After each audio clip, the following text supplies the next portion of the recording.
Good afternoon, everybody, and thank you for joining our fall webinar.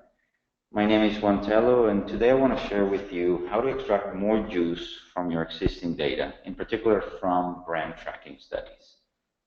Over the next few minutes, I will illustrate how, with brand drivers analysis, you can uncover what drives brand value in your market.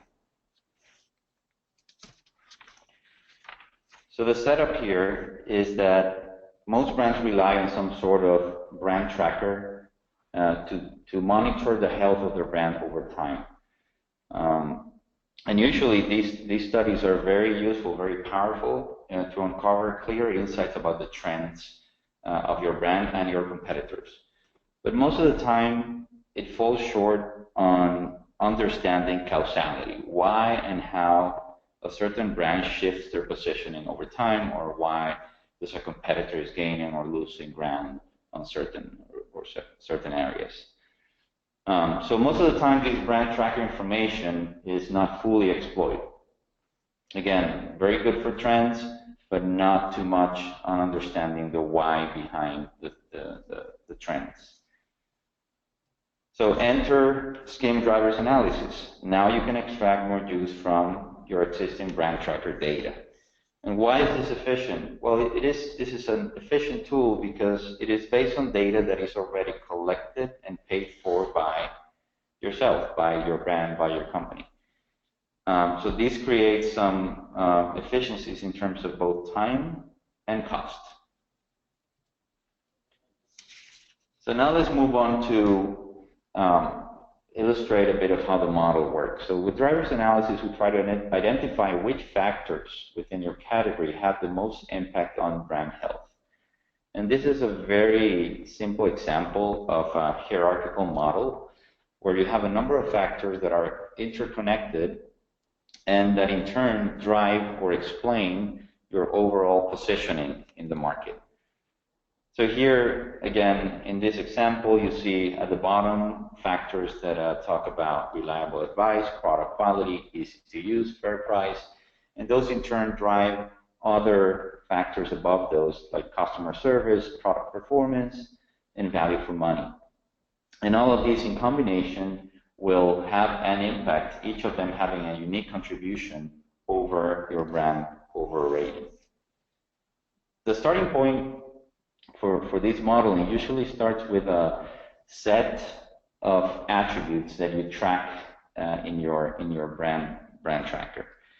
And normally this list can go as high as 60, 80, sometimes we've seen 100 attributes being tracked.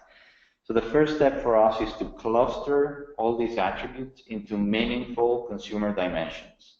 We usually narrow it down to the maybe 20 to 30 constructs that are really meaningful for the consumers. And this is because a lot of these attributes that are being tracked are highly correlated with each other. So they're actually talking about the same thing. So that's our first job, is to simplify this. So what data do you require to build such a model? This is very simple, and for the most part, that data is already included in any brand tracker study. You need two metrics. The first metric is the overall brand metric. So any sort of variable that describes your overall positioning in the market. So think about overall rating, purchase intent, purchase likelihood, likability, recommendation, value rating. There's many options here. And there's some analysis that we do also at the beginning of the setup to see which one is most suitable from a modeling perspective. The second set of metrics that you need is basically associations between brands and attributes. Typically, this comes in the form of a multi-punch matrix where you have binary variables that whether associates or not a given brand with a given attribute. One aspect about these list of attributes is that you want to have a mix of functional and more holistic / emotional attributes in that list. What we see is that both contribute, both are very important to have, and they're usually interconnected.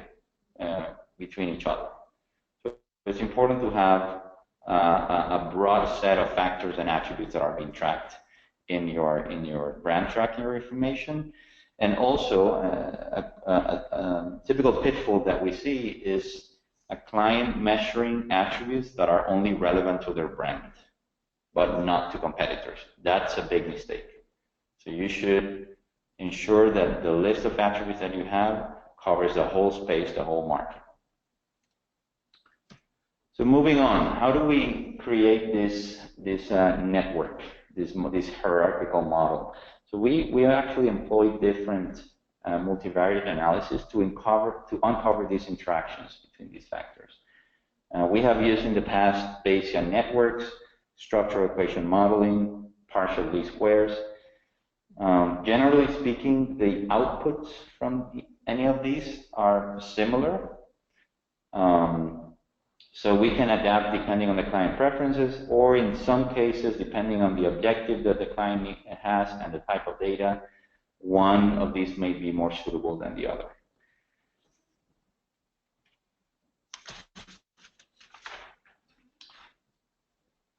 Now, once you build this model and you know which factors are interacting with each other and what drives your overall brand health, that's a good first step, but it's not enough. Why? Because it doesn't make it actionable for your brand. What you need to know, in addition to that, is which brands have the right to win in each of these factors. So which brands are well equipped to deliver on any of these drivers that you have identified.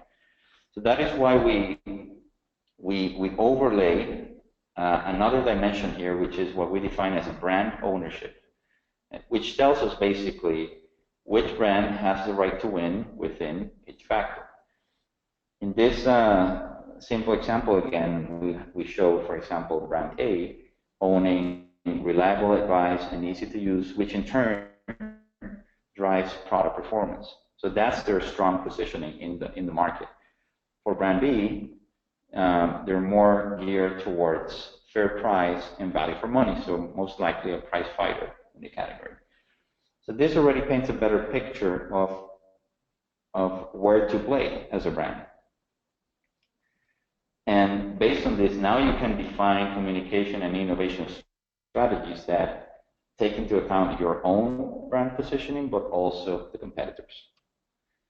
In addition to showing what is owned by each brand, we also show white space opportunities. These are really important to identify, because usually they offer less resistance in shifting the consumer perception of how a brand is associated with that particular factor. It's easier to own something that is not owned by anybody than to try to go against a certain factor that is owned by a competitor. So again, the white space opportunities are basically any factor that is not currently owned by any brand. In this particular case, would be customer service and product quality. So how do we go about these brand ownership scores? Here's a very simple example, again, on how we calculate normalized residuals, which allows us to uncover which of these factors are owned by which brand. So here we have four factors: customer service, product performance, product quality, value for money, and 3 brands. And here we show the raw percents of each of the brands. What normally happens is that you have a dominating brand, such as brand A here, that they have higher scores across the board. And the other 2 are smaller ones. So B is like a medium size, and C is more of a challenger brand in the market. So a naive interpretation of these would say, well, okay, brand A owns everything because they have higher scores than anybody else, so end of story. But that would be naive, because you would be dismissing the smaller players in certain aspects that they do really well.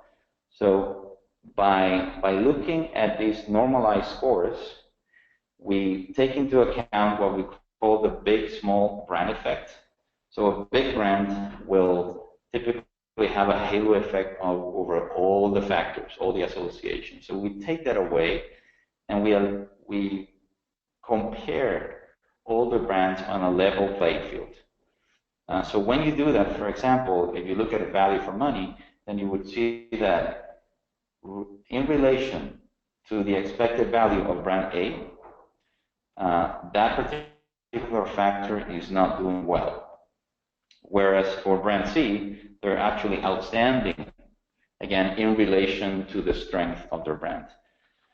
So in that way, we can, again, neutralize the effect of the big brand and be able to pinpoint which brands are owning what. And in addition to this, as I said before, you can identify white space opportunities, such as product quality here, where you see that all of the brands are more or less close to their expected value, and hence nobody's really owning that particular factor. So again, by layering these two pieces of information, the drivers, so the strength of the drivers, with their ownerships, then we get a very clear map of the category and of the opportunities to grow within the category. This is a pictorial representation of the model. So each element in the model represents a certain characteristic. So the first one, of course, is the bubbles themselves, so it just represents the factor. And the size of that bubble denotes how strong the impact is on the overall rating of your brand or your overall health of the brand. But we also know how these are interactive within each other, which are represented by the directed links or the arrow. So the wider the arrow, it means the stronger the interaction between those two factors. And finally, the color simply represents the brand ownership.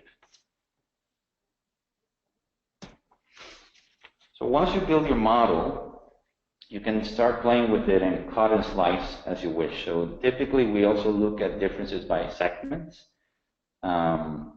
Basically, it allows you to define differentiated strategies for each of the segments. So some of the groups we have looked at in the past are heavy versus light users, age generations, shopping habits, brand users. And if as a client you have a specific segmentation that you have worked on in the past, then we can also use that as a potential breakout. So this is an example of what things you can do by looking at different segments. So here you can plot, for example, age generations in terms of two main variables. One on the y-axis is the brand overall rating. So how well is your brand position among each of these groups? But also you can plot that on the x-axis on something we call malleability index. And this is just a measure of how easy or hard is it to change the brand perceptions among each segment.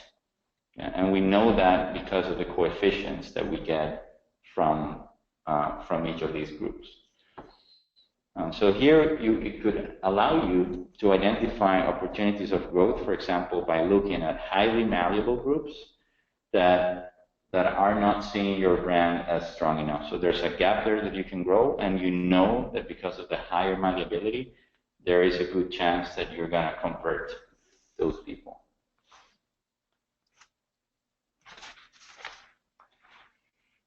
And then I also want to cover what the main deliverables are of SKIM drivers analysis. There's three main of them. The first is what we call the brand ladder. We produce one of these for every brand that we're testing. And here, the main difference is from what I've showed before is that it shows both strengths but also weaknesses. So green would be strength and red weakness here. So it gives you a full profile of your brand, but just one brand at a time. The second one, the market opportunity ladder, it actually combines all brands together, but it only shows ownerships. The weaknesses are left out, But this allows you to see, okay, who owns what, which brand has the right to win, but also which factors are currently not owned by anybody, i.e. white space. And finally, we just have some traditional contribution bar charts. Some clients really are pushing to get this, so we can easily produce them as well. But basically, we rank all the factors in terms of their contribution towards the overall brand health. Last but not least, this is also optional. I mean, so far, the 3 deliverables that I talked about were more descriptive in nature, but we also have some predictive ability with this model. So what we can do is run market simulations. For example, what if my brand would start owning customer care, which I know is a white space. So we can simulate that through the model and assess what the size of the price is of that particular initiative. But you can also understand and quantify the level of risk of what would happen if a competitor would actually own a certain factor or white space. So this makes it very powerful for the clients that have used this technique. They really like this because it allows you to not only describe what's going on now, but allows them to test different potential routes for them to take in the future. So to wrap it up, the main message today here is to get the most out of the data that you already have, shift from tracking to strategizing, and ultimately extract more juice from your data.